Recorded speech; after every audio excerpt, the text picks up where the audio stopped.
Hi everyone, my name is Joy and welcome to my channel Rosy Glow Gaming. I haven't posted anything on here in a hot minute, but with the recent announcement of Witchbrook coming to the Nintendo Switch later this year, I just knew I had to come back and make a video and start talking about this game because it's finally coming out after being in development for so many years. In the most recent Nintendo Direct, we not only got a release window of winter 2025, but we also got a very first look at actual gameplay footage for the first time. Shortly after the Direct as well, the team dropped another trailer featuring even more footage of the game, so there's quite a bit for us to unpack here. We know so far that we live in a seaside town called Mossport, and we go to Witchbrook College. I couldn't tell from the first trailer if we get to wear cute little uniforms, but it does seem like we get an adorable witch's hat.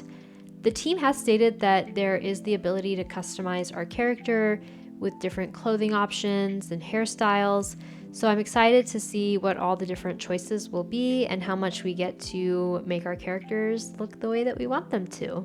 It also seems like we can customize our brooms, or at least buy different colored brooms and maybe accessorize with them a little bit.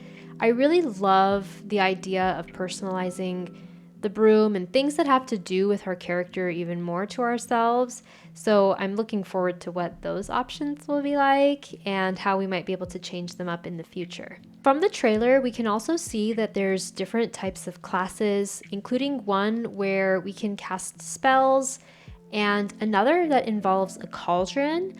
I'm not really sure what all we get to do with the cauldron one, but it seems like there might be potions of some sort, maybe something to do with plants, but there does appear to be several different types of rooms in Witchbrook, and I'm excited to explore all the different places that there are in the campus itself and what kinds of classes might become available as we progress through the main story. The game also features a request board where it looks as though we'll be able to do a variety of different things, everything from using our magic to help the local community to more fetch questy type of things where we might be delivering packages or getting items for different NPCs.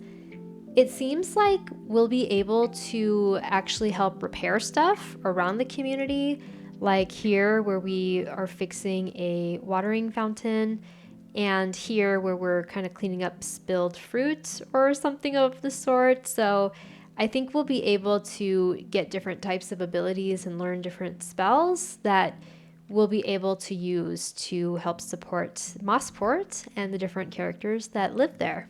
We also got a good glimpse at various places and businesses in Mossport itself, including Brook Books, a tiny shop right next to it, Wildflower, Dobros, a cafe, fish and chips, the post office, olives, and a clothing store called Calico. Mossport definitely gives me really adorable Bay Area vibes. The city looks very lived in, and I can't wait to explore more of what the town looks like and everything else that it has to offer. On the official Steam page for the game, the devs have also stated that there will be a weekly Sunday market. This kind of reminds me of the Saturday market that happens in Fields of Mystria, except here it looks like we can actually open our own shop and sell our own goodies there, which makes me wonder if we'll be able to customize our stall at all, and if we can eventually make it bigger and have more things that we can sell there. It also looks like Dobros, which was one of the restaurants I mentioned earlier, has a cute little food truck that is opened as part of the weekly market. I think that's such a cute little touch to just make the town feel more alive, and it makes me excited to see how the other businesses in the game operate and what the future and potential of our own little stall might be as well. Overall, it does seem like there may be some sort of hangout or socializing mechanic, as the player character is seen with presumably a classmate here with the pink hair in her room. This is actually the same character that we saw on the picnic blanket. I wonder if she's just one of the regular NPCs that we'll come across. I love the way that she looks. I love the way that her room looks. I hope we can make our room look as cute as hers. The attention to detail here is just stunning. You can tell that this character is probably a little bit messy because you can see the clothes that are spilling out of her closet, just things that don't seem to all be put away or in place.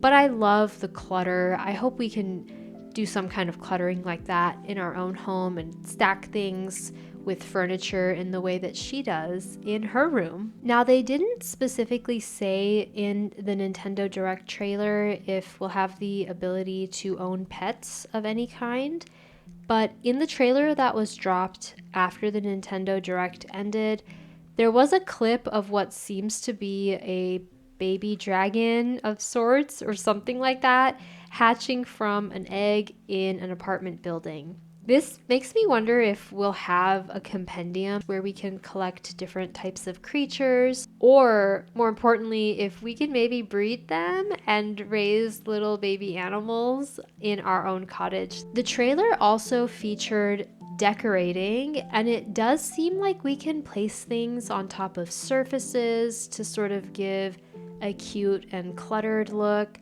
I think we can probably even expect to buy decorations from the Sunday market and place them around our home.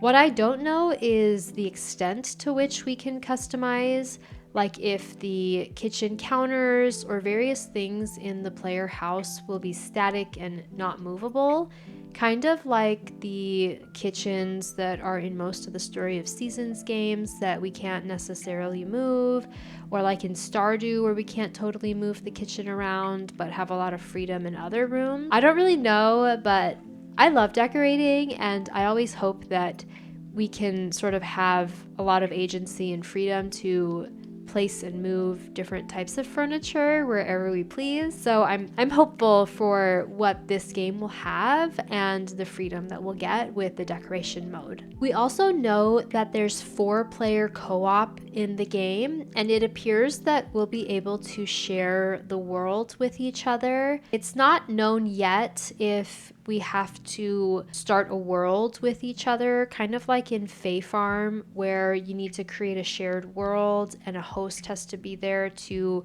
have the world working. But it does look like it's a shared space, and as you're running around playing the game, you can see the other players that you're sharing the game with. You can see their names over their head. It also looks to me like everyone can kind of do their own thing, but I'm curious to know if there's a way to share requests or to do the story together in the game to kind of entice you to play the co-op mode more, or if there's just different access to features that you get if you're playing with other players. In the Nintendo Direct trailer, it does seem like there's a telescope that we can look into, and from that trailer, it looks like we're able to view the constellations. There's a message in the corner here that says a vacation was booked at an art gallery, but the brochure only had poorly drawn poodle pictures in it,